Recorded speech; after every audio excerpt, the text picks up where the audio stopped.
It's time for Cats Talk Wednesday. Small town and big city joined forces.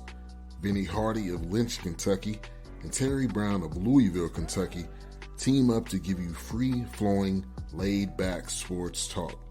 Focus on Kentucky Wildcats, as well as pertinent information in the NBA, NFL, and Major League Baseball.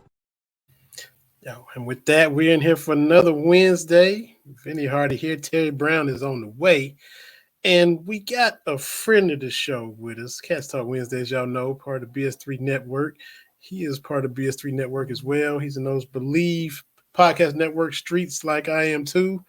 Kind enough to jump in here and drop knowledge on what's going on, keep us abreast on NBA happenings and developments.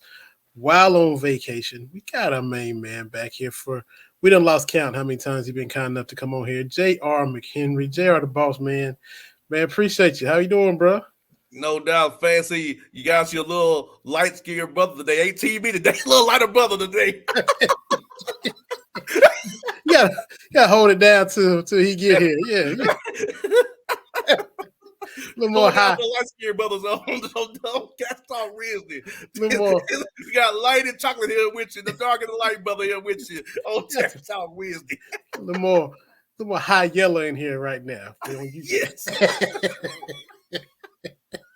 What's good, brother Fitty? What's good? Oh man, you know how we doing? Just seeing what's happening out here and enjoying doing this and enjoying the summertime and the years flying by to be back to the grind of the season before you know it, probably sooner than you want. And sound like you 25th. Yeah, sound like you already working a little more than you planned anyway with all these people moving and shaking around and deals happening. Man, look, I'll be bro. Now, we had a press conference for the rookies, right? We had Kobe Buffkin, Muhammad Gay, and Seth Lundy. So I went up there for that, right? But of course, I heard the buzz, right? Something about to happen. I knew it was gonna happen the whole time I was there, right? So they wait to tell Woj and everybody out the facility. So nobody was asking any questions during the rookie intro press conferences, right? That they traded John Collins on salary dump for the ghost of Rudy Gay and a second round pick. I can assure you, Rudy Gay will never play for the Atlanta Hawks. It'll be like Carmelo Anthony with the Hawks. He'll never play with the Hawks. He'll be moved or waived soon. Wow. And they kind of gave Woj a precursor that they're not done making moves. And I can tell you they are not done making moves. There will be moves to be made. It may shock you. I mean, not shock you. But the Atlanta Hawks are trying to reshape their roster around somebody who I will not name. Okay? Okay. So that, and for those who heard Woj's report about the Hawks, yes, the Hawks were told to get under the tax. Yes, the Hawks were told to deduct luxury tax. Yes, and the Hawks would never pay the tax. I don't care the spin was, would the Hawks have permission to go into the tax if to prove the roster? We ain't going to the tax, bro. That was spin they gave Woj, who was their mouthpiece. So how much is it if, I mean, they're not going to, but how much more would it be if the Hawks went over the tax, Vinny, it'll be 1.5, pretty much 150 for every dollar you over, 0 to 5 million, 1.75 million for if you're over 5 to 10 million. Then if you're over 10 million, the tax is $3 per dollar you over $10 million. And another next tier is 4, 5, and it's 5. So it's tiered. Okay. But this is what the thing about it is, Vinny. Our owner wants to get the luxury tax disbursement payment in August. He wants that extra free money from the teams who over the tax. He ain't gonna miss no free money. Our team will always be a team that has to be built under the tax. So I mean, that just goes right into you're gonna just be more what you always have been, right? Middle of the road, 8 seed, 7 seed, that kind of thing. And because if you not gonna take a big swing, you can't expect big things. Well, the problem is our salary structure, Vinny. Let me tell you, next season, as of right now, our payroll is 155.7. It's our payroll. That go a Dart brother. We see another Dart brother. So the last game has been overtaken again. I was up to the Dart brothers again. The Vikings brother was winning. We lost. You back in here with the Oakland A stuff. Yeah, the alternate cap. Yeah, all right. You know how I do. Yes, yeah, but as I was saying, Vinny, we're at 155.7 in salary. That's 40 for Trey Young. Capella got 20.1 million. Hunter 20 million. Bogdanovich 18.7. Murray 18.2. Okongwu 8.1. Rudy Gay 6.4. He's on the roster. Sadiq Bey 5.5. Buffkin, the first round draft pick 4.1. Griffin 3.7 and Jalen Johnson 2.95. So we're at 155.7. The tax is 165.2. The apron's 172, and the second apron is 182. So pretty much we have 9.5 million to work with, Vinny, to fill out a roster. That's gonna lure a lot of. It's gonna get you a lot of inquiries. No, that really won't. I'll tell you what's gonna happen. Those second round picks, Muhammad, Gay, and Lundy, they make $1 million. That's 2 roster spots. They're gonna be bargain shopping to fill the roster because let's be honest, nobody's playing ahead of those guys who I mentioned first. And outside of the way the franchises run, Atlanta should be like a destination for free agents. When you think it never has been, though, but it should be if it was ran right. And that's what's keeping everybody away. That's correct. It's not been running right. And also, Atlanta house ownership has been cheap since I've been around. They've been cheap. So that's the problem. And a lot of guys live here anyway. They don't want to play here. Right. Unbelievable. And you know, your boy there that you don't want to name, if you see him, please tell him. I see him tweeting about the Braves. Tell him to leave the Braves alone. They doing just fine right now. They rolling. He talking about Braves on another level. We don't need him kind of tweeting about it. The Braves leave. No, you don't. Vinny, he's watching the show right now because he hates me so much. He watches everything I do. He's watching the show now, Vinny. He knows I'm on the show. He's watching. Unbelievable. So hello, unnamed individual who hates me. We appreciate you. Appreciate you. Hey, when I hit that retweet button, he was aware of it. Okay. Unbelievable. He said, "This is the way he sent a text, Vinny. Why they have you on the show for? You're terrible." No, he didn't. Oh yeah. No, he didn't. Yes. They shouldn't like you. They don't know how you really are. Wow. Unbelievable. Yeah, so yes, he's watching the show now, Vinny. So just wave to him. He heard you loud and clear, brother. Wow. CB, we getting out there whether folks like it or not. Hey. I'm not out here for a long time. I'm out here for a good time, but I got you. Hey, I think look here, guys. I can be myself with you all. That's why y'all like he come on the show. And see, he hates that because I can be myself here. I ain't gotta be stuck in that little box. I can just let me free. I wanna be free. Yes. Hey, we talked about it last time you were on. You know how different the league was gonna look. You know, with Bob Myers leaving Golden State, and the changes they've already went through. You know, CP3 going over there, and Mr. Poole getting exiled to Washington. So that you literally got punched out of Golden State. Yes. We knew they let you know clearly. They let you know clearly whose side they were on. Even during the playoffs, Steve Kerr, said we don't win 4 championships without him. So that lets you know this Poole Green thing, we are clearly on Draymond's side, and not only did they get rid of him, Washington now is what TB. I know you hate the Clippers, but back when the Clippers was, jokes for Letterman and Leno at the start of their monologue every night. That's what Washington is now. And getting rid of Jordan Poole, they sent him to what is now the version of the Clippers. We're gonna get rid of you, and we're gonna ship you to DC. Yes. Never to be heard from again. Watch. He'll lead the league in scoring next year. Got the green light. Yeah, Ultimate green light. He's gonna get 30 shots a game. They'll win 23 games all season though. So it'll be 23 and 59. They are tanking away in DC. Unbelievable.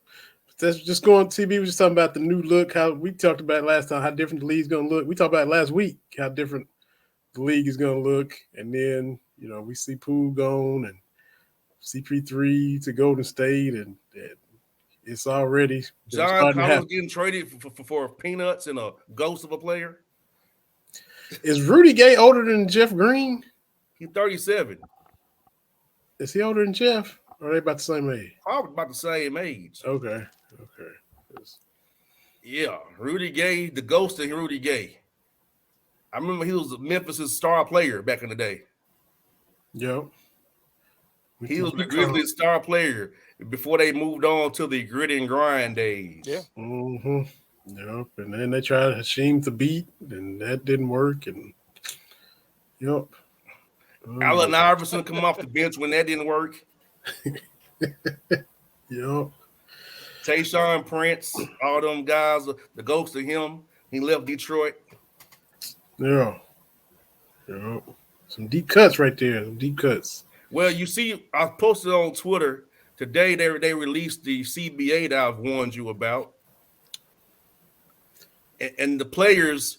Now, this is what this idiot agreed to, McCollum. So, say if it's you in Atlanta, right?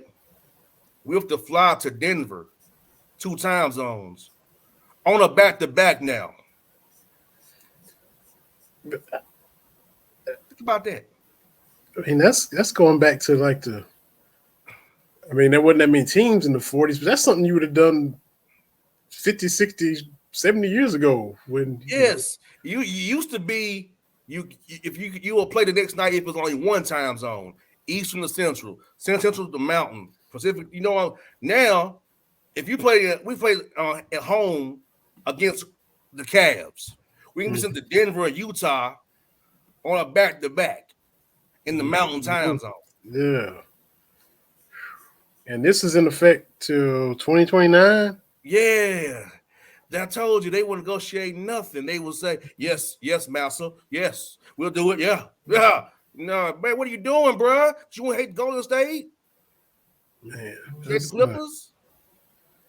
And so, everybody can say what they want about the load management and, first class travel and all that, but that's to do your own players that way that you play with to, like you said, cross country. Remember, I told you, Vinny, that it passed 227 to 223. It was really 51-49 if that was the thing. Mm-hmm. And so think about if you're in Denver, you have to fly, you can be sent to New York on a back-to-back now. Because you can go 2 time zones now and play the next day. And this got put back on the table and passed. That's crazy, man. Guys don't read. When you look at that list, though, that's a true statement. Whatever you talk about, JR. Nobody reads the fine print. McCollum, Grant Williams, Harrison Barnes. Are we surprised when you look at I'm not surprised. The cabinet and the president and all that? And I sent them all a text together. You are complete effing idiots. I sent them all a text together 2-4 weeks ago. Because I had a draft of the document, bro. I read it. It was embarrassingly bad. What were you negotiating against? This is now, I ain't the biggest fan of Chris Paul. I'm going to put it out there. But at least when he was the president of the NBAPA, he fought hard for the players. Right. This was a dude, this clown, this idiot, this lame idiot. Like, what are you doing?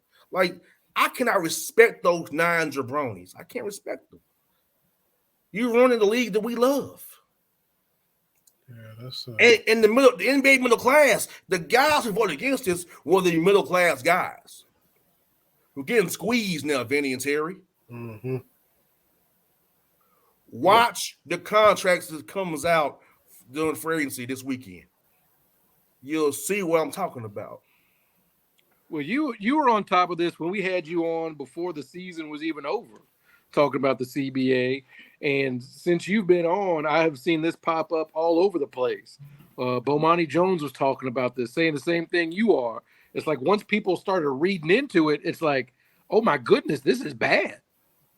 Like, how do you agree to all this, you know? So you were on top of this way back when. It's basically a soft hard cap. Just make it a hard cap and be done with it. You know what I'm saying? Mm-hmm. That's what you want to do. That's why I'm saying when you agree to this soft, hard cap, that's what that second apron is, guys. A soft, hard cap. Let's just cut all pretenses, go to a hard cap, boost the numbers up. Hey, and this is the hard cap. Because that's what you're doing anyway. And that's how it's going to work. Because why else would the Atlanta Hawks trade away John Collins for peanuts? Why would Golden State trade Jordan Poole for Chris Paul? Chris Paul has a non-guaranteed contract next year. It gets him off that money. $128 million for Poole, right? Yes, that saves them $98 million in salary by getting off Poole's contract. See, so you look at the future years. Like John Collins had 3 years and $78 million left on his deal. It gets off the Hawks books now to assign an Okongwu, a Sadiq Bey, and maybe retain DeJounte Murray, who I foresee will get more money elsewhere from the Hawks were willing to pay and go into the tax. Here's my thing, though. You said basically it is what it is. Call it what it is, a salary dump. You're getting rid of money. You're trying to clear the books. What the Hawks are doing with moving Collins, and what the Warriors are doing with sending Poole to DC. When teams are in that situation, in that position, and everybody knows what they're doing, when we know what we think about the Hawks, but what does that say about the Jazz to take on that contract? Why do these teams? I'm gonna tell you why Bob Benny. Why accept it? Why do business with them when they're in a bind like that? The CBA again. See, new CBA, you have to spend up to 90% of your cap dollars. So that 25.3 goes towards the salary floor. You have to spend at least 122 of your cap. The cap is 136. You just have to spend 132 of it. So that number helps get you towards the salary floor. So that's why you get people that are willing to dance with you, because they got to spend it somehow, some way on somebody. Yes, they are running the Hawks. The Jazz sent Rudy Gay and a second-round pick so they could rent John Collins in their cap space. That's why the Mavericks traded Dallas Bertans to the Thunder on draft night. So the Thunder need to get towards the floor. So the floor is hard, but the cap is hard soft. That's what we've got. Soft hard. Soft hard, okay. Yeah, the floor is hard 90%. My bad. Okay. Yeah. 90%. You gotta spend 90% of the cap. Unbelievable. See, I never really delve into all that stuff. You know, I hear the contracts, but you thoroughly knowledgeable, and they got to make the numbers work and all that. I hadn't really, I'm a college fan foremost. I keep up what the Rockets are doing, but I don't keep up with everybody's contract and this and how the puzzle pieces fit together. No doubt. And then I said, and like you said, you wouldn't. That's because I'm in the league and I do this every day, so I have to be and I have to read this 676-page document called the CBA to absorb every little nitbits I can tell you all when you ask me questions about the league and what goes. I can be knowledgeable to help you guys. That's why we bring you on. We don't have to know. It's like we can just say we know a guy. when people say TV, y'all talking about the NBA, is like, I don't know, but I know a guy. You all know a guy. You know what I mean? That's the thing, is you ain't got to know it all. And that's what we try to separate ourselves from other podcasts. We don't try to know it all, right? When it comes to NBA, it's beep boop beep. JR, you come on. You know, we got our man Craig Bates. When it comes to talking hockey, we bring him on. Boop boop boop. I ain't got to know. I just got to know the people that know. Mm-hmm. No doubt. And like I said, this cap stuff is interesting. And like I said, it's something that I feel like that separates me as a host, because I can see a lot. You know how fans want to say we should trade this guy? I'm like, it won't work. It won't work under the cap rules. Because fans are trading, that's not gonna work. The cap won't let that happen. You know what I'm saying? So I have to educate fans on how the cap works to make the money work and how the trade rules are, because fans just say stuff. And I'm like, no, you can't trade him for him. It don't work with the CBA and the cap. So it's like just stuff like that. And I didn't realize that the bird rights had changed. You know, I'm still talking about bird rights, and I'm like, well, Larry Bird ain't been in the league in 50 years. So what? Yes, bird rights. Yes, that's my knowledge right there. Yeah. The bird rights rules is like for fans. What TB said. So let's just take a team. I'll use, for example, let's see. I'll use the Nets. So the Nets have cap space, right? They use up all their signed guys, use up all their cap space. But Cameron Johnson, with the bird rights, you can exceed the salary cap to sign him to whatever you want to sign him to. So you use up all your cap space, and you come back last and sign Johnson with his bird rights and go over the cap. You can see the cap to pay whatever you're going to pay him. That's an example of what bird rights are, fans. It's like, hey. And not pay the tax? Well, it depends on how much you give him. Okay. But if you have cap space, you sign a guy to a contract, you'll probably be below tax. Use up your cap space, and you come back and sign him with his bird rights to go over the cap to sign this guy. That's how it works. Mm-hmm. Hey, he know what he's talking about, TP. That's why I say, hey, I ain't got to know. But I'm here to help you if you never need to know. I'm here to help you, inform you on the salary cap and the luxury taxes of all how this stuff works. Because I'll tell you what, this is what determines how your team is built, fans. Seriously. This is it. So who's the best 3 or 4 GMs right now? I would say the best 3 or 4 GMs, I would go with, one would be the cat up there. I'll tell you, this cat is a bad boy. Sacramento, Monty McNair doing a good job with Sacramento. Great value deals. Sam Presti in OKC doing yeoman's work down there for sure. Seeing what he doing. Kevin Pritchard in Indiana, how they said I got their books in order up there. And always trying to improve the roster, make a tweak here or there. I know it don't look like it, but Lawrence Frank with the Clippers. Oh. They are masters at manipulating the cap rules and exceptions to add to the roster, even though their top 2 guys are always hurt, or always at the ER with some injury. I hear what you're saying. But it's going to be a cold day in hell before I get the Clippers any credit. I knew that was coming. But I'm just telling you for how to run the cap and run the numbers. And I get you. You the numbers guy. I'm speaking with this. Okay. You coming with your fact sheet, and I'm just like, I hate them. They suck. As a staff, as a lady, and as a crew, I'm down with the Clippers. But yeah, man, like you ain't hearing nothing. You, man. TV ain't hearing nothing. I'm just telling you, brother. I hate to tell you that. And I think your Lakers will be getting rid of Beasley and Mo Bamba.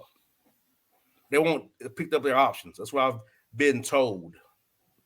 Well, I saw that they put an offer sheet on Rui Hachimura and Austin Reeves. Well, no, they tended them offer. Okay. Qualifying offer, yes. Well, see, you got to learn me on stuff like that. But I'm too busy fanning to get. Don't give me with the numbers. Hey, what's my Rockets doing, man? We super young. What they trying to do, man? Mr. Raphael Stone, who you did not mention as one of your top GMs. So bro got issues, bro. He been trying to tell. Bro, what GM tells the coach how to run practice? And the owner, man, old Tillman, he's something else too. So yeah, they got money. Yeah, $664 million in cap space. Look for them to go after Fred Van Vliet's their main target right now, and Brook Lopez. I do think they're being used as leverage plays to go back to their original teams, though. Because they love Fred north of the border. Yes. Paying all them taxes and all that, man, look. As an American player, I would hate playing in Toronto. I'm getting taxed twice. Right. I ain't cool with getting taxed twice. You know what I'm saying? I'm just being real. I ain't trying to get taxed twice. Well, I remember maybe you know what I'm talking about, JR. Like at one point, like Toronto and Vancouver, when there was a Vancouver, they were asking for additional, they could pay over the cap to offset that a little bit. Yes, because you're getting hit. Yes, that's very much true. I pay some attention. But David Stern's like, nah, we ain't doing that. Right. Now, yeah. But I remember them saying that, like, it was a real deal thing, especially when the teams came into the league, because the taxes were there was even a greater disparity than there are now. Mm-hmm. That was the biggest option. It was like nobody wanted to go to Vancouver. Yeah, and I'll be honest with Seattle did not like it either because they were so close to them. Portland and Seattle did not like it because that Vancouver's been there, put it into the Vancouver and that part of Canada coming to their games. Yeah. So I don't think there'll ever be again a Vancouver team in the NBA. No. Seattle and Portland won't allow it. Right. And you got to bring back the Sonics, man. That's going to happen. As soon as the new TV deal happens, that's going to happen. And look here, you can have NBA on NBC, Apple, Amazon, TNT, and ESPN. Personally, I want the NBA off ESPN. Yes. Their coverage sucks. Their analysts suck. Yes. And I mean it. All those idiots should not be on there. Here's what happens when it's the NBA Finals. You get all these commercials during halftime, right?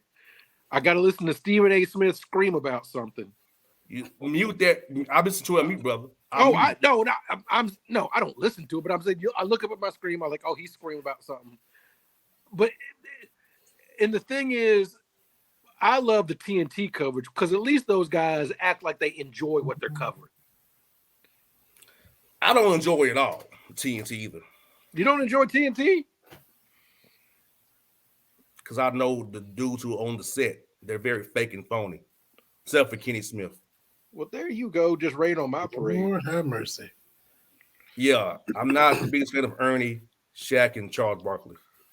And I hate Reggie Miller on the commentary. Well, yeah, Reggie needs to, yeah. My goodness. And he's undrafted coach, Harlan, right between the eyes, Harlan, he's hurt. But we're of that generation where this is what I miss, right? The game was the focal point. Like, I don't know if you all have seen the clips on Twitter.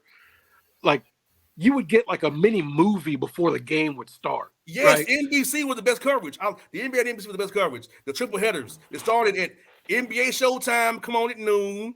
the 12:30 game in Orlando, New York, or something, and you had the 3 o'clock game. Then you had the 5:30 game, which was a Terry's Laker team. Somebody at the Great Western Forum or Staples, or wherever they was playing. Nick Van Exel, Eddie Jones, and them. But they cared about it. Like, I don't know if you've seen the clip of the 93 final before game 1. It gave you like Charles Barkley's story. It felt like a movie instead of what we're getting now. And I'm like, because I retweet, I'm like, we used to be a proper country. Like it used to, as the Super Bowl used to, the Super Bowl gets its thing, but the NBA Finals, you used to get that. Man, and I think that's what we're missing. Money on commercials, bro. The lead up. Yeah. What happened to starting lineups introductions though? Remember I said the starting lineups, you see in the starting lineups before the game started. You have that was the thing, brother. Because everybody knows the Bulls starting lineup, right? That whole because it was on Jock Jams. Here I am dating myself again. But the whole Bulls starting lineup, like the final. It's not the final countdown, but you know the song I'm talking about, Sirius or something. Yeah. And from North Carolina, we used to get that, and we don't get none of that anymore. Like we don't get any of that because it just feels just so mechanical. Maybe it's because I'm old, but I like to. No, I miss seeing teams start lineups getting introduced. It was fun. I love seeing, and for your Orlando Magic #1, Anthony Hardaway. That was fun listening to that, Even the Pistons guy, Mason. Get up on your feet. Detroit. Then greet the Ballers represent the Detroit Pistons. And Wallace. University #3. Bid. Wallace. I know y'all felt me on that because it used to just feel different. Yes, it did. Like you used to get that hometown flavor. The starting the road team would get booed, and then you got the whole lights going dark, the light show, and all. Give me that, man, please. Somebody. No doubt, and no. The classic for Mason TB was Rip City, USA. #32, Richard Rip Hamilton. That's right. Exactly right. Yeah, starting for your Hawks, #11, who should not be named. Hey, let me for one day, guys. I want to be the Hawks pithouse for one day. #5, DeJounte Murray from a player on team. At the line shooting 2, a Hawks player. That's what it's gonna be because they're gonna cobble this roster together with the last few pennies they got to keep from. Man, look, next time me and TB to vet minimums. I'll take 1.1 million. Oh yeah. Hey, I can wave a towel with the best of them. Where my towel at? Jack Haley. I will hand clap with the best of them. Yes, sir. Chris Dudley. Yes, sir. That's right. Yes, sir. Well, man, we always appreciate you and appreciate you being willing to hop on all the time and educate us, school us up on everything. Make us look good, man. We appreciate it, JR. Always, man. No doubt. Hey, TB, I'm gonna send you. I'm gonna have Vinny send you the link to the CBA. I want you to read it in full and give me your report on it. My head started hurting as soon as you said it. 76 pages, brother. This man, of CBA. Giving me homework. Give me the clip. I just let you give me the gist of it. I'll take the JR Cliff's notes, please. Hey, can we start a movement that I'll be the NBA PA's director going forward? And I'm with it. You an insider already, man. You an insider. Especially they need the PA director. That I won't let Al Silver punk me. And before we start recording, he was getting the top secret G14 classified call. He thought he was live. He looked at me and I was like, "No, you good? You good?" Bro, I had some. This was a source calling my phone, give me some information. I'm like, oh, am I live? Yeah. He's an insider, Hey, CB, a the true bat, insider. the trap phone, the bat phone. Knowledge coming. But brothers, thank you as always, my brothers. It was fun as always, and be on the lookout. More Hawks moves coming, baby. All right. We'll be watching, man. Appreciate you, JR. Hey, I'll see y'all guys. All Take right. it easy, man. And our next guest is in the green room, in the BS3 green room, BS3 network, from Fan Gear Barn. If he's not there, he owns that establishment in Oak Ridge, Tennessee. Y'all check it out in person or online. He just got educated on all things NBA. Now we get that hockey education. The Golden Knights have the cup. To talk about all that and more is our guy who's been on here once again, more times than we can count, just like JR. We got Craig Bates hopping on here, man. Craig, what's going on? What's going on, fellas? You know, when you said the green room, I'm wearing a green shirt, so I guess I timed it appropriately. And like I said, I sent you all a message while you were talking to JR there. You know, TV's talking about being old. You guys are taking me from an episode of Matlock right now. So, hey, you know, that's where you got to see what the priorities are. You know, I hit the early bird buffet at 4:30 and, you know, Matlock, and I'm ready to go to bed now. So, I mean, it's just that awful Gavin McLeod's up to something on Matlock. So, speaking of all that, how y'all feeling about Pat Sajak retiring and Ryan Seacrest replacing him? Since we talk about old stuff. oh yeah, you know, and it's funny because as I always do, bring it back to hockey. Pat Sajak, huge Washington Capitals fan. You know, I think Vanna should have gotten a chance to be the host. I mean, I'll be honest with you. Ryan Seacrest, what is he, like 3'2"? I don't know, but he's just annoying as all get out to me. So, you know, it's the end of an era, but you know, they should have given Vanna a shot, let her do it. And, you know, I don't know if you all saw that where they came out where she hasn't gotten a raise in like 18 years or something. What? And oh yeah, there was a big story that came out that she's actually lawyered up because she wanted to have a chance to do that, and they haven't given her a raise in 18 years, and she's making like a fifth of what Pat Sajak was making. So, you know, Seacrest is just, you know, it may be a hockey player mentality, and you know, I know that Ryan Seacrest watched this show, but I got to tell him he's just got a punchable face. I'm just saying that's just how it is. So. Well, y'all big on Wheel of Fortune? Was Mom B and Papa B watching that time to time TB? Not at all, here and there. Not too much Wheel of Fortune. We were more Jeopardy folks. That's pretty much our thing. So with Pat Sajak, I didn't realize he'd been doing it that long. Oh yeah. You know, to be honest with you, I was like, well, I started watching when I was a kid, and I'm like, as we pointed out, I'm old now, so he's been doing it for a while. You got to speak into my good ear, TV, when you keep talking about being old. Come on. I turned 55 2 weeks ago, so hey, I'm getting all that AARP sweet literature right now. So unbelievable. Well, man, how's your summer going? You know, the off season from the NHL. Are you still lacing them up? And oh yeah, still playing it once or twice a week. You know, and getting out there, and you know, it's what I always tell people when they come by Fan Gear Barn. You know, I tell them I still play hockey, and you know, the big difference is when you were younger, the hockey room, you know, smells like beer and, you know, guys talking. Ours just sounds like groaning and Bengay and liniment because we're all just old. And, you know, if I could figure out a way to make Velcro skates, man, I'd make a mint because all of us bending over tying skates just sounds like, you know, it sounds like one of the things out of Raiders of the Lost Ark when they open the Ark and you know, that's what it sounds like when we're all tying our skates. Yeah. My dad was like that, man. He went through the end, you know, got the big Velcro shoes. Everybody's making fun of him, and it wasn't phasing him a bit. He said, "Hey, y'all still tying them? I'm already gone."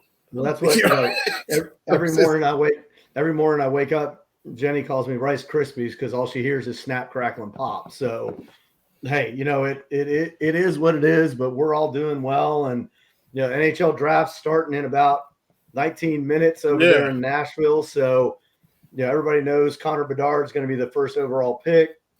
You know, generational talent, like they always talk about. But it'll be interesting to see what happens out of there. See how, you know, it's one of my favorite things ever. And I don't think that David Stern doesn't get this as much, but oh God, David Stern. There you talk about being old.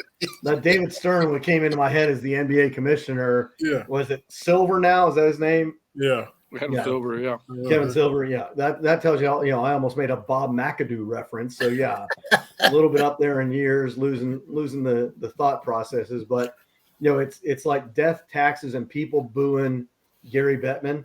Mm-hmm. When he brings out the Stanley Cup, when he does anything, everybody boos him. So it'll be interesting to see how the people in Nashville, if they're true hockey fans, they'll boo Bettman. And one of the things I always love is going back, we've talked about this before, when they have the YouTube videos that show all the people freaking out about the Jets draft picks over the years.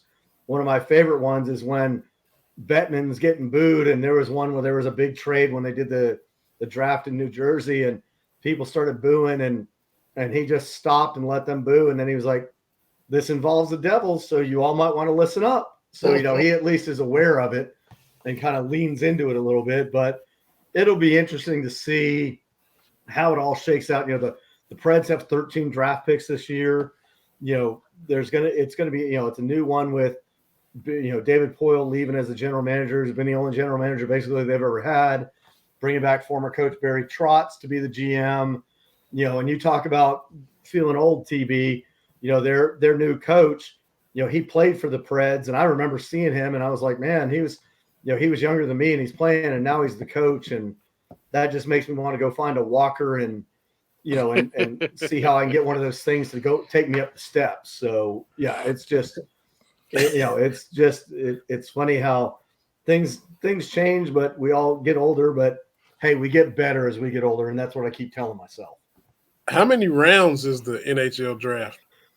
Right now, I think it's 7 rounds. It used to be, it used to be a lot more. They don't do it like the NFL where they do like one on one night. I think they do, the way that unless they've changed it recently, they'll do the first round tonight, and then they'll have, I think, the first, second, third tonight, or first and second, then have a subsequent, rest of the draft. But a lot of the guys are, unlike the NFL and even the NBA, when you get guys that'll come in and immediately start producing and doing everything else. So, Bedard will start immediately, even though he's 18, because he's that kind of talent. But a lot of these guys will either go back to their junior hockey teams, or some of them might go to minor leagues. But, with the exception of probably some guys in the top 4 or 5, most of them are still, 18-year-old, 19-year-old guys that will get a chance to come to training camp. But a lot of times they'll go and play 1 or 2 years of college hockey and still be able to be the property of the team. But if they do something, then they can call them up. One of the things that the NHL does is that they give teams the chance to let players play up to 10 games at the NHL level before they either have to decide to keep them or send them back to their junior team, send them to college, however they want to do it. So they at least give them a taste to see how they're going to do. And, and that's a good way barometer for some of these guys to kind of see how they're going to stack up and realize, they're 18-year-olds. They're going to have to get bigger. They're going to have to get a bit stronger. They're going to have to be able to do things because, you got the old wily veterans that'll go out there and give them a smack or two in the corners. And like I said, the Hughes brothers, the 3 Hughes brothers that are playing, Connor McDavid, some of these guys that have had the opportunity to stick on when they're 18. Bedard's that same way. But again, he's not a real big guy. So I think that, a lot of the moves that the Blackhawks are making are designed to give them pieces around him. So the expectations aren't going to be on him from day one to carry the franchise, even though that's kind of the expectation.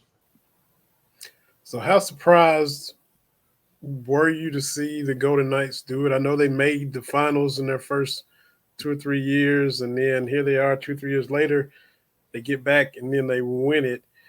Was it shock? Where's everybody at on that? Not, I don't think it's shock as much as it's, Bill Foley, the guy that's the owner, the one that started him, he had said he had a 6-year plan. They wanted to get to the playoffs in year 1. Well, they wound up going all the way to the finals, and they wanted to bring a cup in by year 6. That's exactly what they did. I mean, they got the cup. I think that for me, and if you were to wind the tape back, and the proverbial, again, old tape.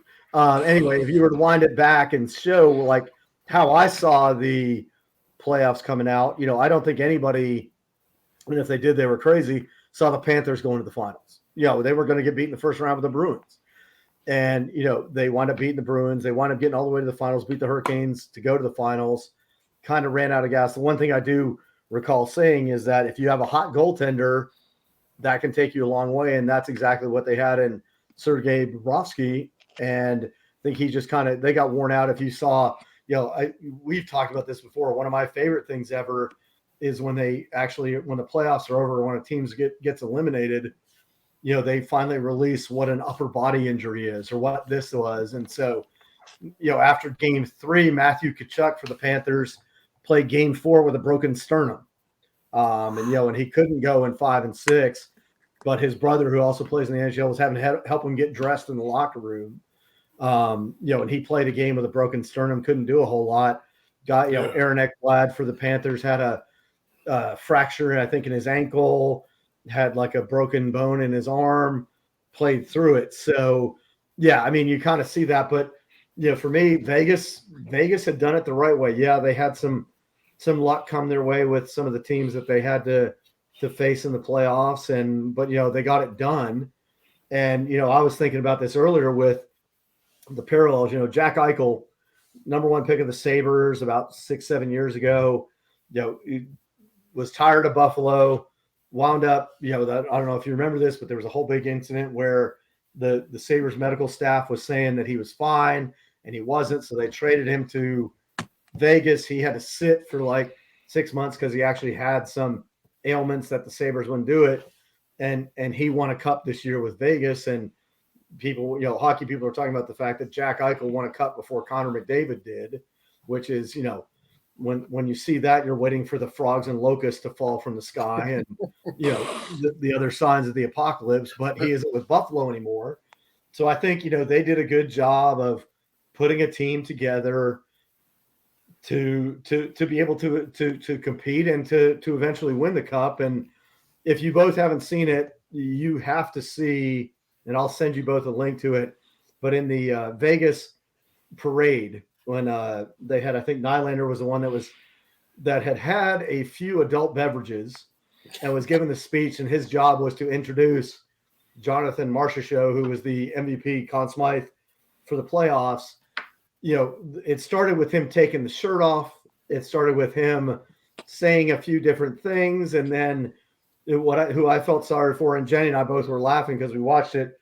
Whoever the handler was that's in the media department, this poor lady for the Golden Knights, who is trying to get him off the stage and get the microphone out of his hand because he was dropping F-bombs like they were candy mints and talking about how great everything was. And you could see that, it wasn't as bad as Tom Brady, stumbling off it after Tampa won the Super Bowl, but it was close to that. And he's throwing his shirt at people and yelling and I mean, it was comedy gold because it was just, he was a European guy. Let's just say he was enjoying the fact that he had won the Stanley Cup just a little too much. Not like Kelsey with the mummer's outfit, but it was close because, I fully expected him to be dropping other parts of his clothes. And thankfully people were hustling him off the stage before he passed out.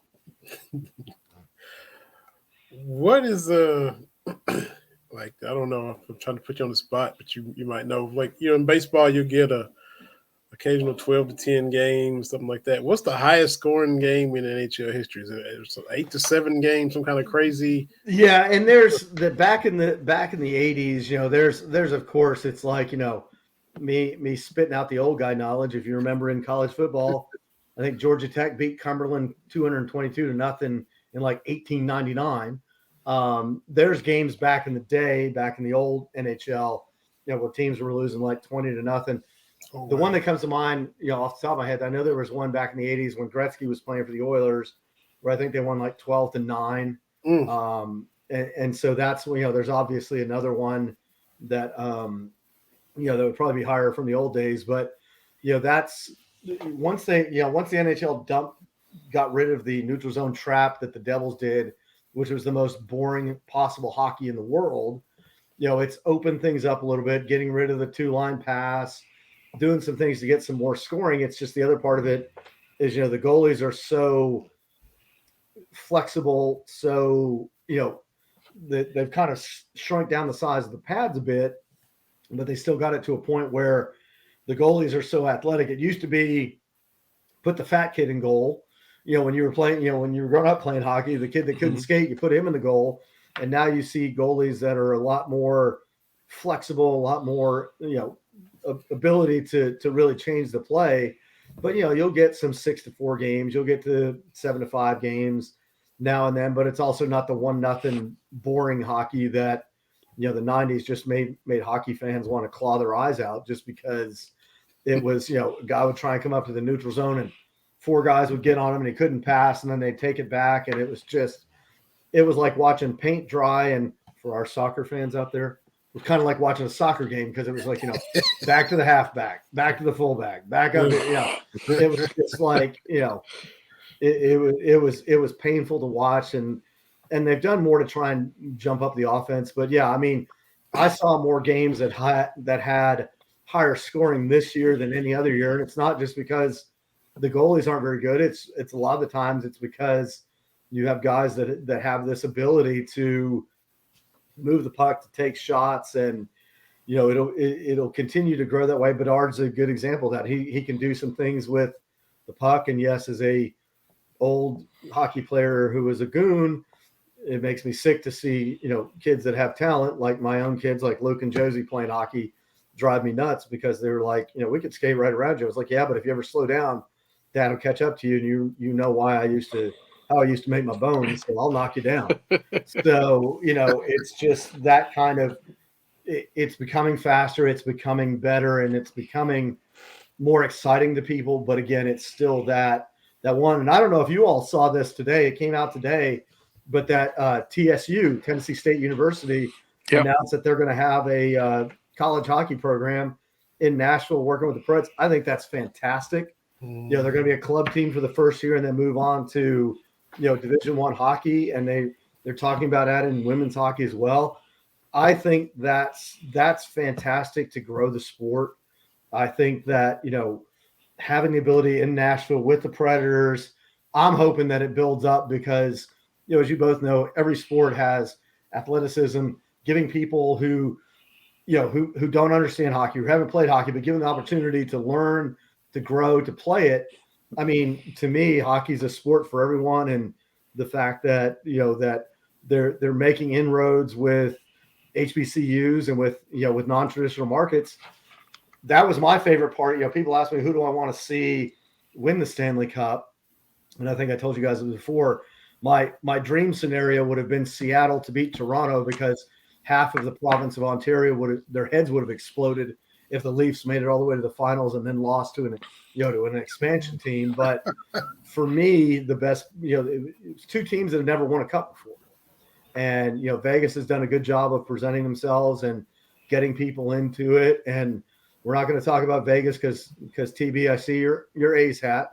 We're going to leave that. We're going to let that one by. But, it's to me, having these non-traditional markets is the important thing. I'm just wearing this because it kind of matches with my outfit. I was going to say, hey, I have a soft spot for the old, again, recurring theme with my talk, old, Joe Rudy, Raleigh Fingers, Vita Blue, Reggie when he was with them. I mean, there's some just great names from when the A's were there, and you didn't have to turn your hat back around. I wasn't going to say anything about it again. Come on. But yeah, I mean, that's to me is, I have these conversations, hockey's growing, continues to grow. Anything they could do to grow the sport is fantastic.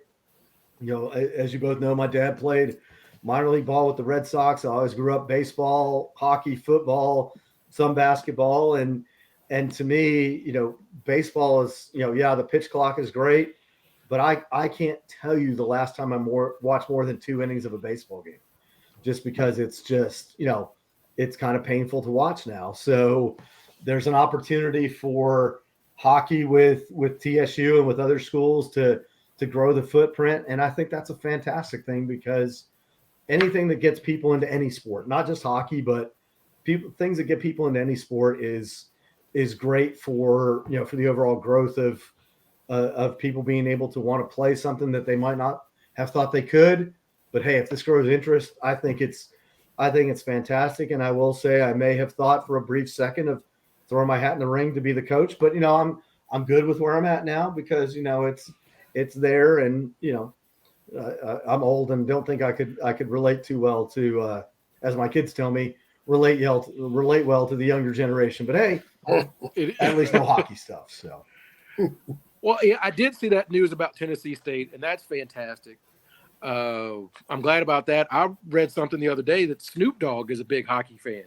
Oh, yeah. Apparently he goes to Kings games all the time. Like, I didn't realize that. And it's one of those things, like you said, you've got your built-in market, right? This right. group is going to be into whatever sport. How do you reach out without completely changing your sport, right? Because baseball makes all these changes, but it's like, is that really what's in best interest for your diehard fans, right?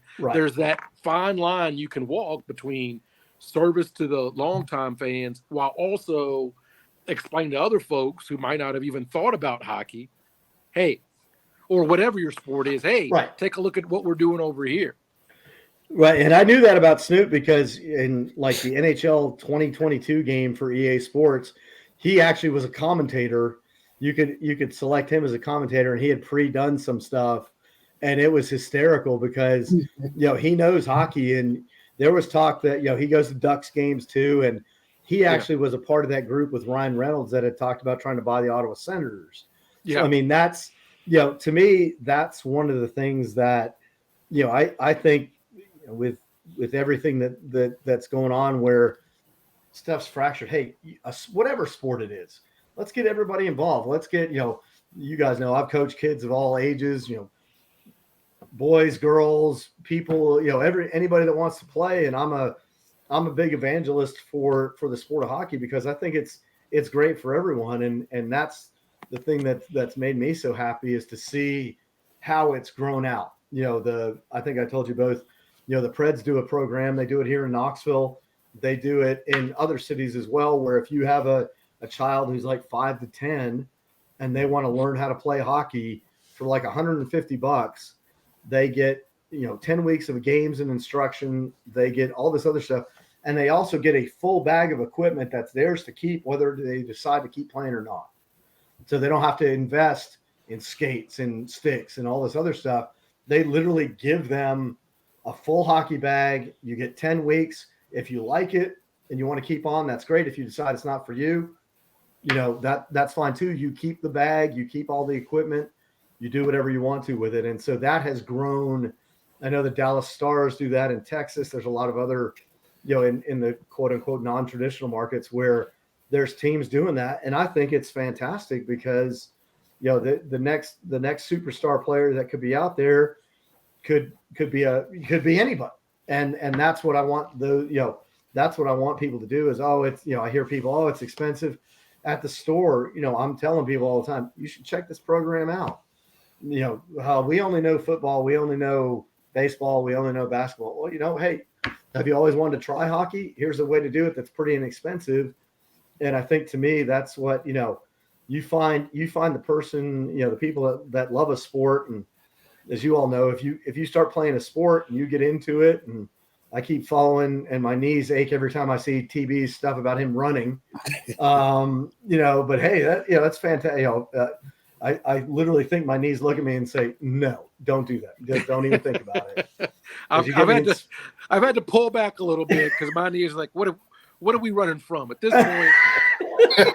You've done enough. So I top out at 2 miles. That's my Every time I see the Run TV run, my knees go, no, Craig, no. So I mean, it's literally for me, and that's what Jenny every Saturday, because we play hockey 7:00 with our Graybeards group, 7:00 every Saturday morning.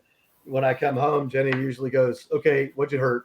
I'm like, "Nothing this week." And she, miracle, that kind of a thing. So hey, it is what it is.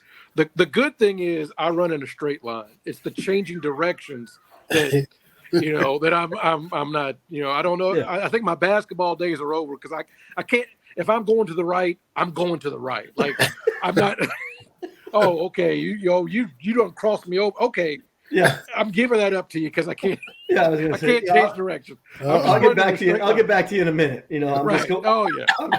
I'm just going right to the hole here. I'm going to shoot. Stop me, but you could give him a ball fake, but it's no one. There's no secrecy. It's with me. Same thing playing hockey, playing defense, and we'll still run into people. But if someone tries to go around me, I'm like, okay, I'm just going to hit you because I certainly can't catch up with you. Well, at least make you regret it. But yeah, change of direction. No, yeah, well, it's that stuff, Vinny. You play with the old guys and they lean on you, and you say, "I'm never going to do that." Oh, I lean, I grab, I give them, one of these. Oh yeah. I block out with a little something extra. Oh, yeah. All the stuff I said I wasn't going to do.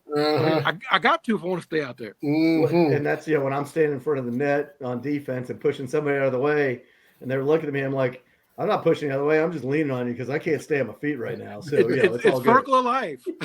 Yeah. It's I just have a mental image of us on top of a plateau being held up like this, like, the circle of life. Because man, yeah, absolutely. Yeah, and like I said, that's the funny part for me is a couple of weeks ago I got to play in a hockey tournament here in Knoxville with Luke and with Josie, and I'm throwing them stretch passes. I'm like, you're fast enough. Catch up to it. Dad's just trying to get it out there. So don't give me a bunch of lip, or I don't care if you're on my team. I'll still hit you. So it's funny how you mentioned what in the hockey, NHL, and the NBA they correlate. The season starts and ends about the same time. The finals always hit about the same time. But you mentioned that the 90s hockey, how boring it was to watch. And, the NBA went through that period where it was clutching and grabbing and all defense. You had a bunch of, 89, 81 games, and which is kind of the equivalent to your 1-0. It's just funny how the correlation between the two sports, through the years, the 90s NHL, 90s NBA, both not the most aesthetically pleasing. Yeah, it was rough, and I was when I was listening before I came on, about JR talking about it, and I think you were right, TB. I think it was Osiris was the name of the Bulls. I couldn't think of it. The song that came on, but yeah, I mean, if you remember, I remember the Showtime Lakers. I remember, when it was Bird, and again, I'm sitting on my porch talking about how Pepperidge Farm remembers, but anyway, it's just, you remember those days, and then it went down, and it's all cyclical. And now, that's the part to me is what's the next, what's going to be next for the NBA? What's going to be next for the NHL? They've talked for years about making the goals bigger, or they've talked about, changing rules. And back to your point, TB, when do you get so far that you change the game where it's not the same? And, you've got these, every sport has it, traditionalists. Oh, I remember back in the day when blah, blah, blah. Well, you know what? Those people are going to die out eventually. You got to find new people to get them interested in the sport. And what is it that you're going to do to make sure that they're staying interested in it? It doesn't mean turn everything into a video game, but it does mean, as athletes get bigger, get stronger, get faster, what can you do to make it, more palatable and more interesting to people? Well, and the biggest thing, I think, again, Vinny, with those parallels between hockey and, NHL and NBA, there was a stretch, Craig, with the hockey, that dude's just there to fight. Like, he ain't there. His stick skills are minimal. He can't skate that good. He's just there to fight. And the same way in the NBA, those dudes, I don't even know if those dudes can dribble, but they're there to rough it up. But as things have changed, like in the NHL, you got to skate, right? You got to have some stick skill. Like, you got to have some talent. So you phase out that, like we were talking about with the 90s, you phase that out, right? Vinny, I share that picture all the time. It was the Bulls and the Cavs, like 90 or 91 or whatever. Brad Daugherty, he was an all-star at the top of the key, and nobody is within 10 feet of him. Like, now you can't leave anybody that wide open, right, big man or not, because the game has changed. there have always been great players in both leagues, right? But now you can't have dudes on your team, on your roster, that don't do anything besides fight. Yeah. Like that has just been phased out. Like, Yep. It's nice if you fight, I guess, but you still got to do some other stuff as well. Mm-hmm. No, that's exactly it. I mean, that's been the big change with the NHL. There's guys, Ryan Reeves, who played for the Rangers. He played for a lot of different teams. He was a big guy who actually was a fourth line guy. There's four forward lines, and usually your fourth line is your guys that are out there to cause some havoc, in light of a better term. But even then, he's a big dude that can just beat the living snot out of people, but he also has hands, and he can shoot, and he can make plays, and he can be a disruptor. And the old hockey term of having a straight cement head who would be out there to just beat people up. It's you can't do that anymore. And like you said, there's, and I don't, the one name that from an NBA standpoint, everybody knows Lambeer. I can't remember. Was John Koncak a big one of those guys? Because I remember him just being like, he looked like he was bolted to the floor. I don't know what he was there for. Well, you can't just be big and tall anymore either. Like he got paid somehow. I mean, really paid somehow for back in that era. He was no help. Yeah, I mean, more power to him for that. I was a Hawks fan at the time as a kid when he was there, and Dominique Wilkins had no help, zero help, and Koncak was part of the reason for that, and as well as all the other players. They just never. He never had a Pippen to his Jordan. He never had a true Robin to his Batman, and I'm still bitter about that. But John Koncak got his money, and I think he averaged more fouls than points. And for whatever reason, they gave him the Brinks truck. Good for you, John. Yeah, I was going to say, if John's watching the show, hey, good job, man. You're probably living the good life somewhere with that. But yeah, I mean, that's how it's changed. I mean, I remember, the days of where you'd have, talking Celtics, a McHale or a Robert Parrish, guys that at least were big and would knock into people, but they had some skills, which is why they did well. You're Worthy, you're Magic, you're whoever else was out there, you would have guys that would complement each other. But then again, you'd also see guys that look like it would look like a closing time at a Saturday night bar where they were just knocking guys down because that's what was allowed, and that's the way the NHL used to be. I mean, there's a famous guy, Marty McSorley, who when Gretzky was with the Oilers, he had a guy named Dave Semenko that was basically his protector. Semenko didn't have many skills, but he could wallop people, and if they messed with Gretzky, he went after him. Marty McSorley took over that role with the Oilers and with the Kings. But again, McSorley, yeah, he could throw a pass or two, but that was his only job. And those guys have been, and that's kind of to your point, TV, where people are now, they haven't legislated fighting out of hockey, but they've just made it where you can't be one dimensional like that anymore. Well, and think about this in the NFL. You remember, you used to have the defensive tackle was just 300 pounds, and his job was just to be big and in the way. Those guys are gone. Like, You've got to be able to do a bunch of different things. Now the defensive tackles that dominate are the Aaron Donalds, right? It's those kinds of guys. It's not just you just can't be big and get in the way anymore. Like, you've got to be really athletic. So that's the difference between back in our day and this day. It's like top to bottom, every roster, these dudes can do a whole bunch of, and the ladies as well on the women's side of things. You just can't have anybody that's there taking up space.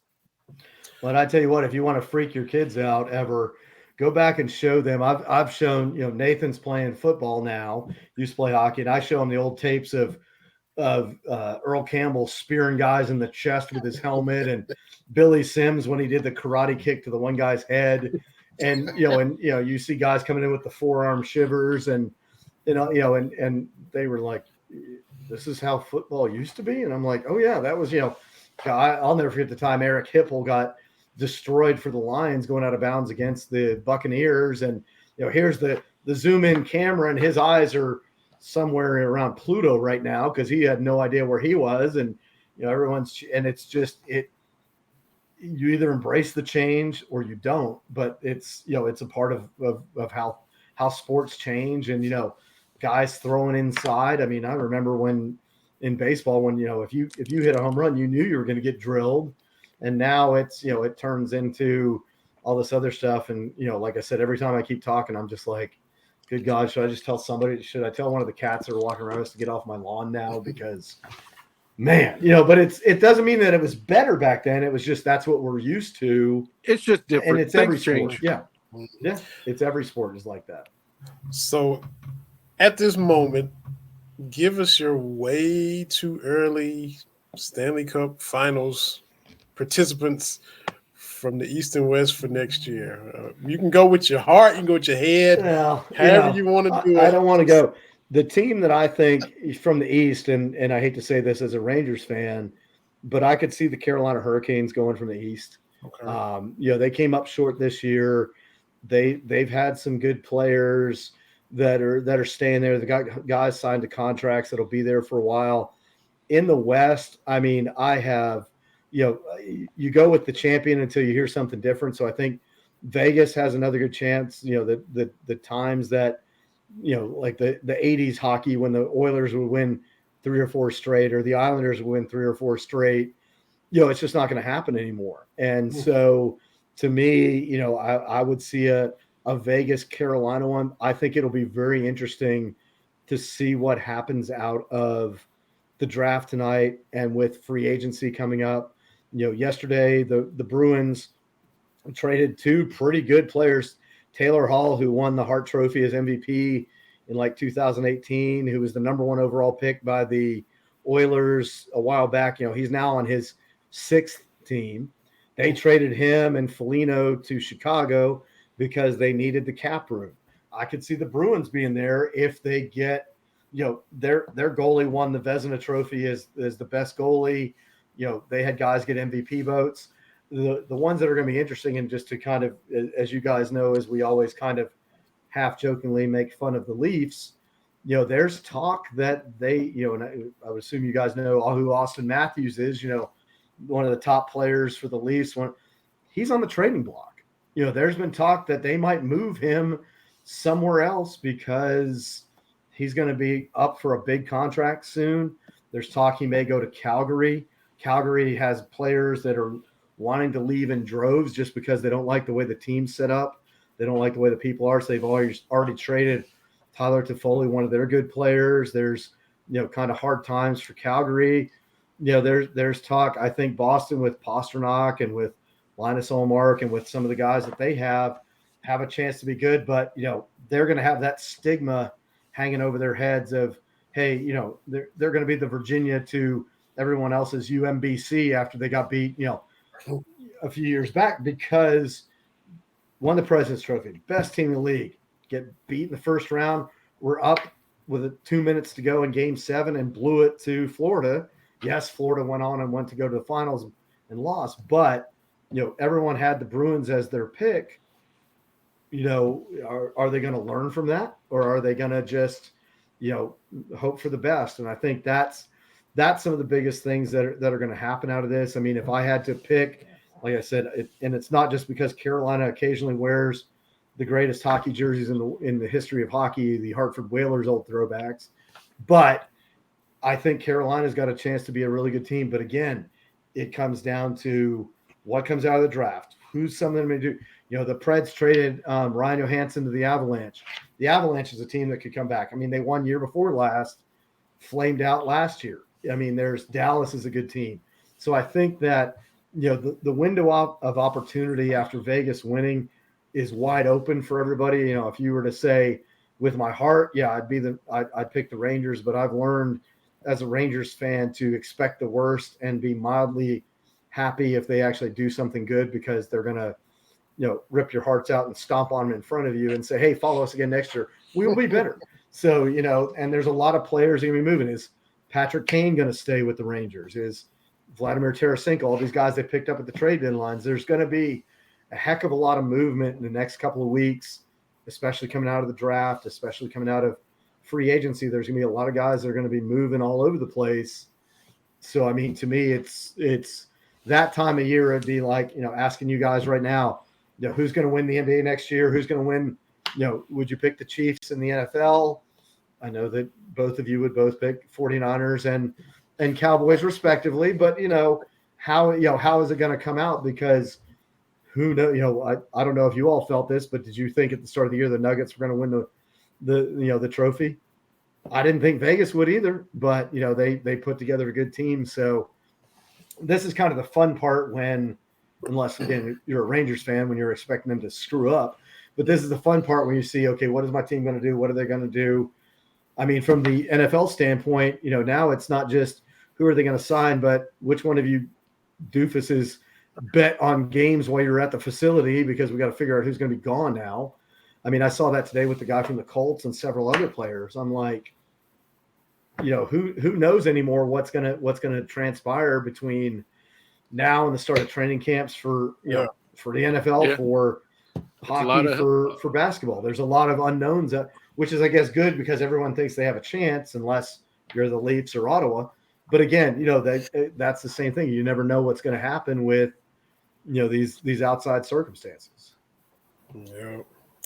Well, we're going to have you on again as the season approaches and at the All-Star break and different points and times throughout the upcoming season to get us caught up on what's going on. And we always appreciate it. Absolutely. Fangearbarn.com. Y'all. It's always my pleasure.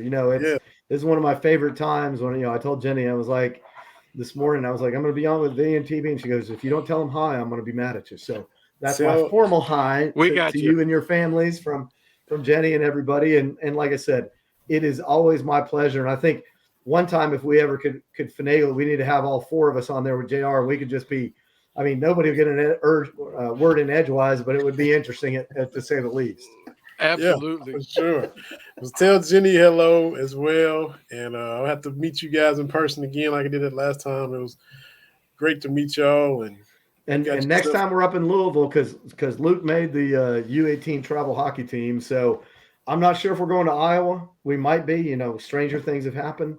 But, we got to figure out a central point to get all of us together so that we can finally just, have all of us in the same room so people don't think we're not all like AI figures or something. So that's right. We'll break bread. We will. We will. We better. So, but like you all know, it's absolutely my pleasure. And I'm going to go off and watch the draft now and just shake my head at what happens. And then you'll probably hear a loud boom from Oak Ridge going, Rangers, really? But that's just a normal thing every year. They just plan on that. So they shouldn't do you that way, man. They shouldn't do you like that. They do. I mean, it's just it's death, taxes, and the Rangers messing with you. So we understand. That's part of the reason we roll with sports. The punches. Yeah, that's it. We roll with the punches and we scratch our head at head scratching type of stuff and. Always. But gentlemen, as always, God bless you both. It's always my pleasure to be on here. Bless to your families. And like I said, we'll be talking soon and y'all stay safe. And, Terry, keep that towel handy. TB, you got to have that towel ready to go. That's right. I'm ready to go. All right. Appreciate y'all be blessed, boys. Thank you so Take much, care. Man. We'll see y'all. JR and Craig back to back. Yeah. All kind of knowledge in here, man. Good stuff. Like I said, we don't have to know a lot. We just have to know people that know. Exactly. And so that's how we go. Mm-hmm. And appreciate you coming in, man. You was the head honcho. It's a big shot at work. So my boss, he's on vacation.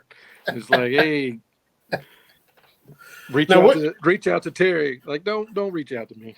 What speaking of what movie was that Jack Nicholson gift from? Because I that was just him. He was at a Lakers game. He was at a Lakers game. Okay, he was just the camera just caught him. Just caught him with that. Yeah. Man, we got Kentucky news. Can we talk about that? We do. On June 11th, this is from Kyle Tucker, who was fantastic. On June 11th, Kentucky had 7 players. Mm-hmm. The program was in disarray.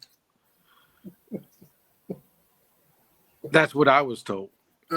Since then, John Calipari and his staff have 5 recruiting wins in 17 days, 4 immediate ads, and their first 2024 pledge. Cyril. I'm told Cyril. That's how we say cereal down where I'm from. Get you some cereal. Yeah. Some Golden Graham cereal. So, hey, man. And you know, here's the thing too is we've talked about it. It went too far. Like as we said, it's one thing because having 7 players on your roster on June 11th isn't great, right? Like that's a concern. But I think folks took it too far. And I don't know if you saw Justin Rowland's tweet about it, like basically, y'all have gone too far with this. Like, you're wanting this team to lose so you can be right.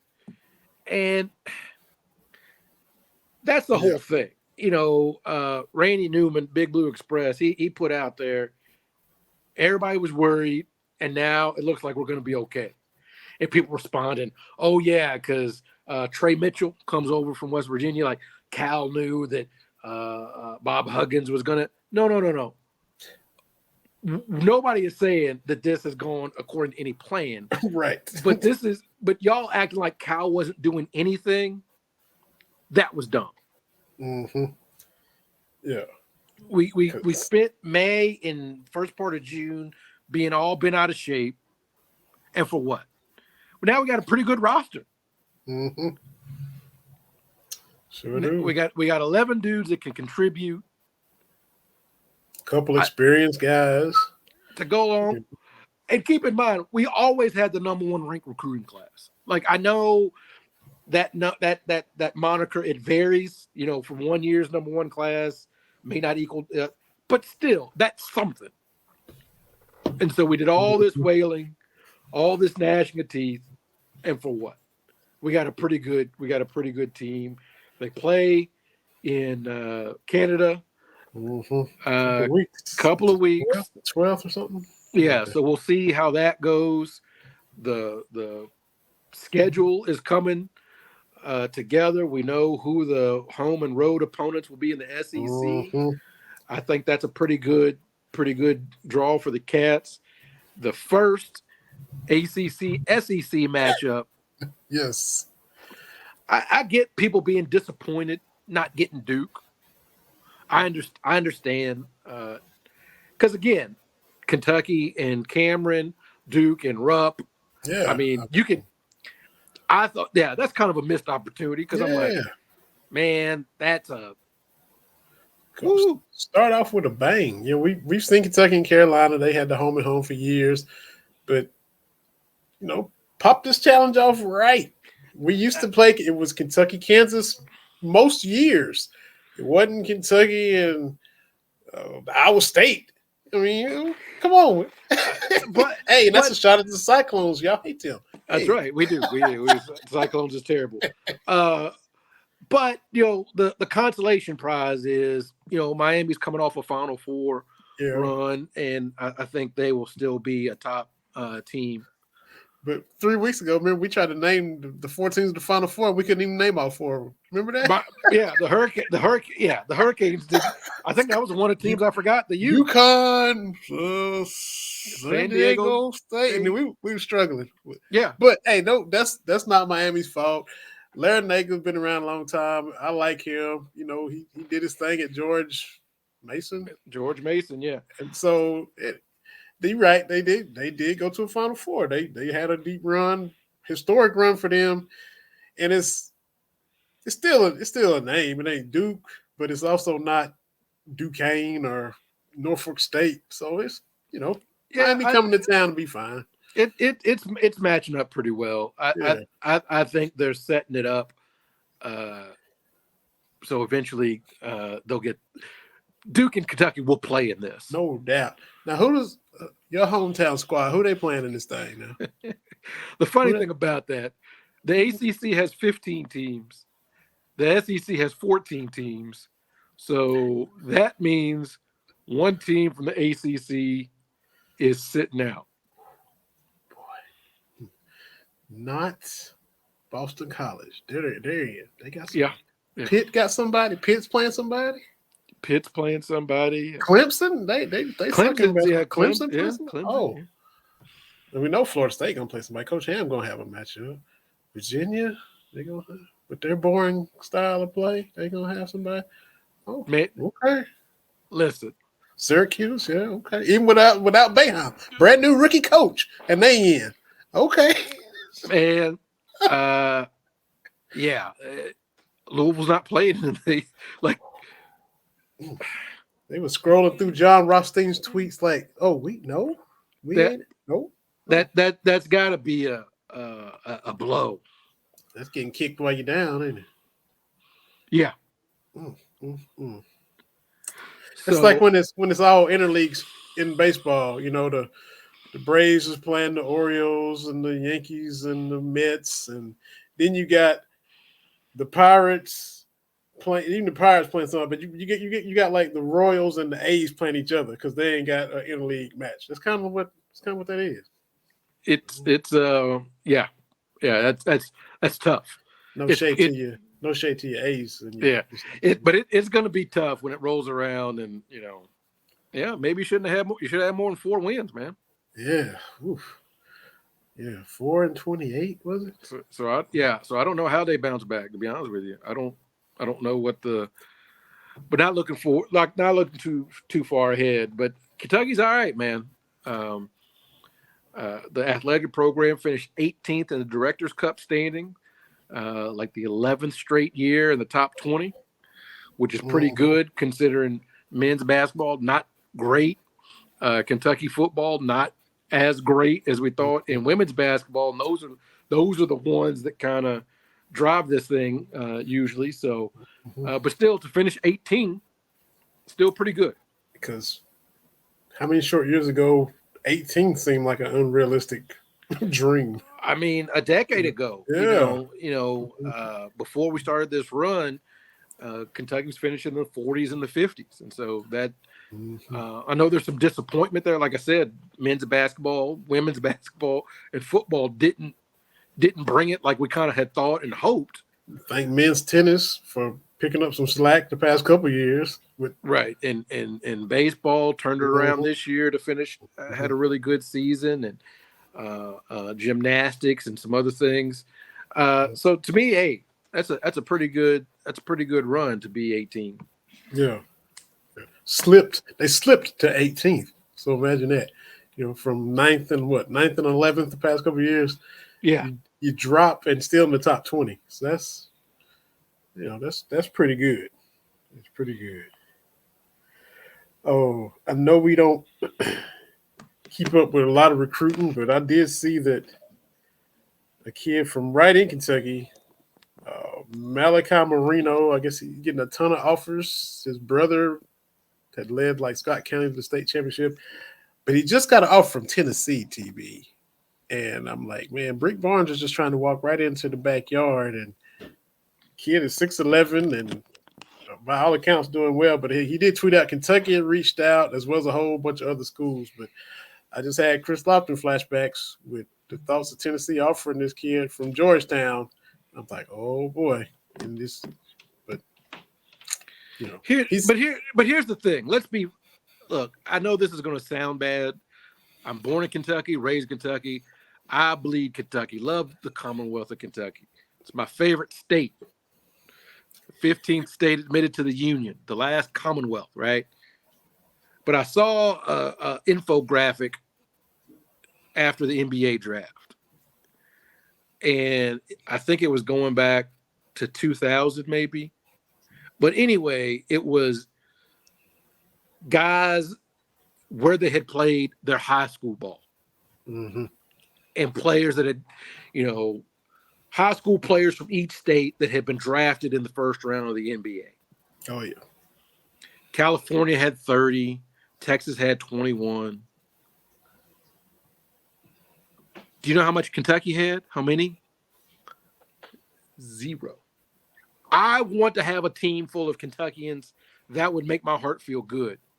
But the number, we got good players, and I'm not trying to knock the guys coming up in Kentucky. We ain't got it like other places do. No. I know we want to have a roster full of Kentucky kids. I know this. That's not going to get it done. No. But if he happens to be one that's good enough to play at that level, I hope that he can go where he wants. I hope he go anywhere but Tennessee. He might not go to Kentucky. He's got a lot of offers, so he go 6'11", and I didn't pull up the highlights of the huddle and all that, but hopefully he got the skill to do well.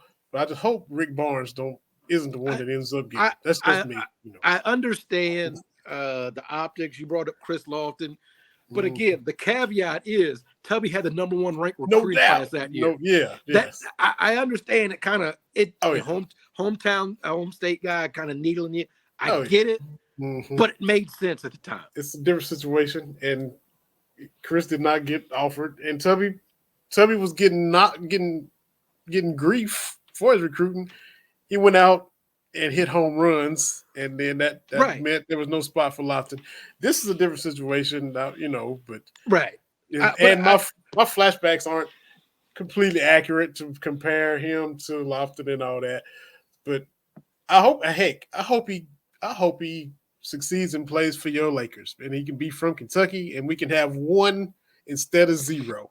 I hope he does well, whatever path he chooses. So my little heartstrings, it don't matter. He don't care. So just hey. And look, I'm not trying to whatever, but the numbers are what they are. Mm-hmm. High school basketball in Kentucky not quite creating these D1 and NBA players. We're at a dip right now. Mm-hmm. It's not like it was with the Daryl Griffiths and those guys from way back when. Rondo and Derek Anderson, and we've had some talent. That's not what I'm saying. I'm just saying it's been a while since we've had that surefire NBA talent. That's all I'm saying. Yeah. So Malachi Marino, maybe in a couple of years, he'll be one of those that change that in a little bit. We had a couple of sad news, SEC wise. Ryan Mallett played at Arkansas, drowned at age 35. We all remember him in the SEC and his time in the NFL. And he had a cannon. Yeah, boy, he had a cannon. Yeah, that's sad news. Yeah, absolutely.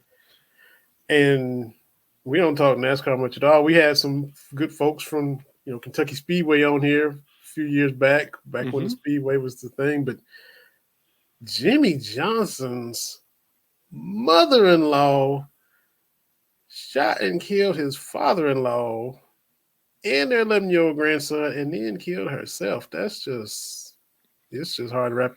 People are crazy, but that's hard to wrap your head around something like that. Can't even begin to fathom the pain for that family. Like, all I know is you pray and send good vibes, because I don't know what else you do with a situation like that. Man, and your wife, and that's her parents. Like, my mama just shot me. And I don't know whose child the young 11-year-old was, but it's a nephew some kind of way. And that's just, my goodness. I just saw it scrolled across the temple, scrolled across the ticker that he won't race, and then it said blah blah found dead. What? And so, goodness gracious, man, yeah. But I'm trying to bring everything down, but that is just like you said. You send your thoughts and prayers, and that's all that's all I know how to do in a situation like that. Mm-hmm. You mentioned UK baseball, how their 40-win season helped keep Kentucky in the top 20 in the Directors' Cup standing, and they can hold their heads high because they were eliminated by the national champs. The season ended in Baton Rouge.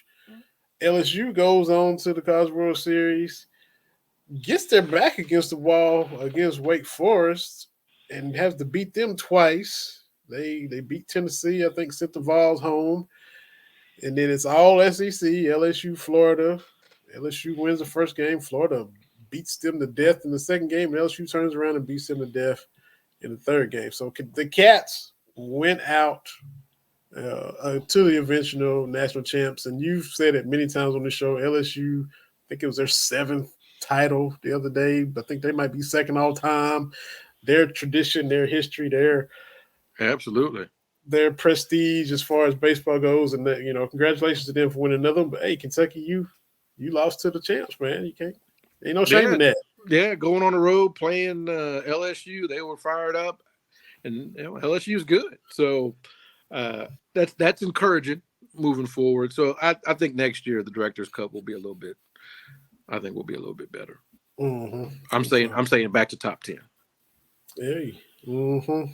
Yeah. So we get a resurgence, if you will, in basketball this season. Get a little tournament run with this class, and football, you get back to 9-3 again or something like that, because you struggled last year and could have still won 9. Yeah, absolutely. It was there. It was there. Yeah. So you can easily see them jumping back in there in that top 10, number 9 spot. Yeah, you're exactly right. We already talked about Pat Sajak and all that. We have soapbox stuff. We got.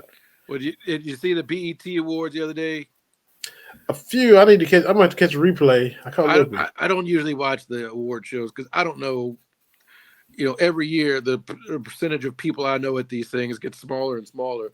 But they did like an old school kind of thing. So I'm like, oh, okay. So they brought out some people. Busta Rhymes won something. And then some youth got on the internet talking about, does Busta Rhymes have hits? I'm like, man. And this is what I always say. He got the Lifetime Achievement Award the other night. When our parents talked about stuff, there wasn't video evidence of it. My dad's talking about Jim Brown. It was it was before YouTube. Where are you going to find clips or just clips or like, what are you going to do? Steve Sable was all we had in NFL Films. Right. But all this stuff that we talk about from our generation, it's there. Mm-hmm. Like there's video evidence, people, this person's bigger than Michael Jackson. No. Look, no. I've said it many times. I'm going to keep saying it. Right or wrong, ain't nobody getting that big again. Yeah. Because somebody put a video of people crying at a Taylor Swift concert. And then somebody from our generation this is people outside Michael Jackson's hotel room when he was checking in, just crying, passing out. Not the same. This ain't even a concert. He ain't doing nothing but waving. And when he would go to places, do you know his security detail was? The military, whatever country he's in.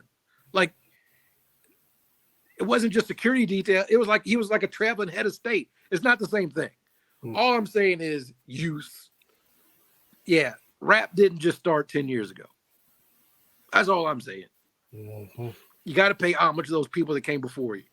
Busta Rhymes been at it since we was in high school. Oh, man. Yeah. From Scenario, somebody tweeted out about him like, he had two of the best features like 20 years apart between Scenario and the one Look at Me Now. You know what I'm talking about? Yeah. That verse. And I'm like, Busta Rhymes, come on, man. Then somebody else, some other youth person was talking about they didn't think Jodeci was all that. Well, you wasn't here. No. And that's the thing I'm understanding now as an old person, as that's the theme of tonight's show, is you got to understand context, right? Like stuff that seems easy now wasn't always that way, right? Like that's not the way it always was. Like, yes, you got all these rappers now. Good for them. Great. But other people had to pave the way. Mm-hmm. And Busta with those flows, it's like, this is different. That energy, man. God, just like, okay. That like there was, it all sounds the same now, but somebody had to be the first. Yeah. Right. Somebody had to be the trailblazer. Somebody had to be really changed the game. I was listening when I do work around the house. I got my music going, so I put on LL Cool J, his a playlist on my Apple Music, and I'm like, dog, he's been doing this since 1984. Mm-hmm. Yeah. Like you got to put some respect on his name. Mm-hmm. And anyway, it just the youth, they out there doing their thing, and that's my soapbox. Yeah, they, like you said, it hadn't been heard before. When Buster said, "Meanwhile, back at the ranch, you talk too much, you get beat with a tree branch." I went, "What?" I remember my first time I heard. I said, "What?" He said, "Beat." I said, "Not beat with a tree branch." But that the energy just like he just couldn't release all his energy. It was just in there, that whole. 96, 97. We was juniors and seniors in high school, man. Did Busta Rhymes have hits?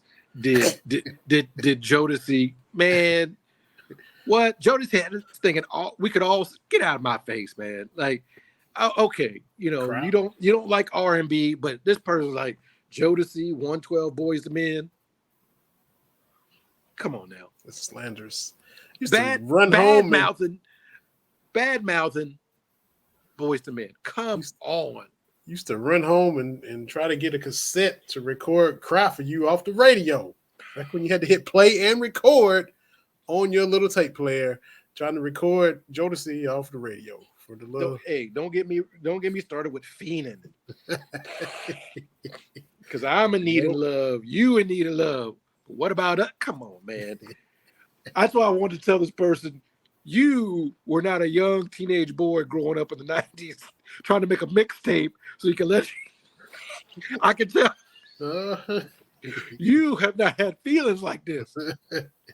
Talking about Jodeci. I'm feeding for you. Just to get of you. Just to get of you. That's right. Don't get me started, man. These people have hits. Boy, you don't get out of my face. Yeah, that's But that's my soapbox. But it's a circle of life. You're young, and you know all this, and then old people. The older generation always gets on the younger generation. This is a circle of life. Yes, it is. But like I told somebody this week, though, all these different generations, Gen X, our generation, we different, man. We elite. One, smallest generation since going back before World War I. Two, try to explain to them, it was different. Because the Gen Z, they like to, the world is horrible. Boy, we grew up at a different time too. And as I was trying to explain to this young man, in the 70s, the world was changing, right? Women had been moving to the workplace as they should have been, right? Mm-hmm. But there's that stretch where it's like, what do we do with the kids? Like you look today, all these kids' activities, they ain't have none of that. Yeah. Right? Like in the 60s and the 50s, mama's at home, dad's working, the kids with the mom, right? But there's that stretch where it's like, what do we do with these kids? Mm-hmm. That's why we riding our bikes all over. You had to be on when the porch light come on. Yep. Now these kids today, we know where these kids are. We didn't have no phones. We were just wild and unruly and ungovernable during the summertime. Mm-hmm. Because it was just different. Right? All this safety stuff. You remember our playground equipment hurt. You could physically be dismembered. Right? That spin around thing, the slides was made out of jagged metal. Like stuff was rusty with tetanus and all that kind of stuff. Mm-hmm. We didn't have no safety features. Yeah. We, the last generation, didn't have them safety car seats. You ever looked at a car seat from the 70s, Vinny? Just a bunch of jagged metal. Yeah. Just a bunch of jagged. Like they still were using lead paint. I'm old enough to remember when like asbestos was a thing. And like I told this guy, like, look, man, up until we were kids, stuff wasn't safety sealed. You remember the big Tylenol scare? Mm-hmm. Like we was out here just wilding out, man. Kids were getting kidnapped every week. Like it was different. And like I was talking to my lovely wife about this. There was a commercial, you remember it, came on 10 o'clock at night. Do you know where your kids are? For the parents to be like, you know what? Thank you very much, public service. Like that was the whole thing. Like, where are your kids? Glad y'all got that in before you signed off, so I could go look. Yeah, the government had to remind us, check on those kids. That's how wild and unruly we were. And all this technology now that parents are like, man, these kids on their phone, they on this, they on that. All of that to me is because back in the 60s and 70s, parents were telling their kids, use your imagination. Well, they did. That's why we got all this stuff now. Right. But okay, well, I'm going to devise a Nintendo. I'm going to create an Atari. Well, yeah, that's where it's spawned from. It's circle of life, man. But I'm like, and even anymore, what's the big debate? Boomers versus millennials. I'm like, we exist. Nobody care about Gen X. That's why we're still doing it. Exactly. And that's why Gen X, you're welcome, America, for gangster rap. And you're welcome for grunge. We still trendsetters in our own way. Get off my lawn, kids. That's why y'all are boomers. We ain't no damn boomers. No. We that generation, we the last one to be wild, man. Yeah. Got real safe after us. You're right. It did. Look, you know they didn't have all this safety stuff. If something happened to a kid, that was a lesson for everybody else. Don't be like Timmy. There was no safety guidelines. Anyway, that's my generational rant of the day. Hey, you hadn't had a soapbox in a while, man. It used to be a weekly occurrence, man. So. My other soapbox is I'm gonna need 19.9 to stay out of my email box with these discounts. Look, man, I got these. I got the 93 cats, but I also got another pair of Iowa shorts, the BJ Armstrong 86, 87. Man, it's called doing business. Is what 19.9 is doing. They're giving it a discount and free shipping. Like, I'd be a fool not to. Yeah. That's called good business practice. That's why 19.9 is blowing up. Hey, stuff's good, man. Now they got pockets on them. That's what I stay in all summer, man. I got my Kentucky shorts. Hey, shout out to 19.9 and trying to tag y'all when we put this episode out. Yeah, man, they're keeping me broke. Your VIP customer, Terry Brown here. Wait till the season starts. This is summertime spending. Wait till the season ramp up. TV's wallet really about to be on fire once the season starts. Yeah, I'm trying to save up and I don't have the 93 with shorts. I gotta have that. Just bought a house and everything else 19.9 has to offer. So. That's right. I can't eat, but I look good. No, but that's right. That's it. Well, man, appreciate you.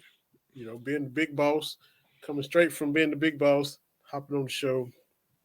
We chopped it up with JR and Craig. Fun as always. Absolutely.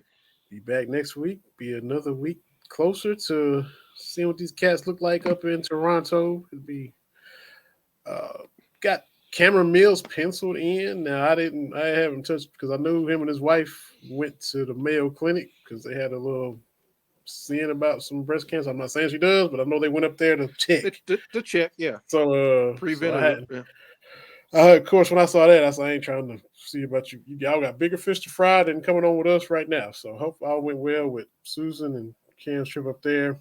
Got Anna Tarullo tentatively scheduled for next week too. So potentially Cameron and Anna next week, plus whatever news and goings on that happens between now and then, man. Always good, man. Thank you, JR. Thank you, Craig. Always good to come and chat with the old folks. But hey, the NBA on NBC, that makes me happy. Yeah. But man, I just miss those dramatic openings. Like that 93, like Charles Barkley, they had him be in the round mound rebound, and he had a different, like we used to be a proper country. And he should have fouled the mess out of MJ on that one when they went up and he took the little and one and he just kind of should have touched him up and maybe changed the series. Never know. That's right. I know y'all was friends and all that, but you should have gave him a little something to the ribs or something. But anyway, still a great career by Chuck, and I still like him on NBA on TNT. I disagree with JR on that. I like TNT I like him, but that's just me. Yeah. See y'all next week. Appreciate you, TB. Appreciate everybody for watching. We'll do it again. Michelle, I'm gonna try to get it out, Michelle, and it'll be on YouTube and Roku too. We'll see everybody next week.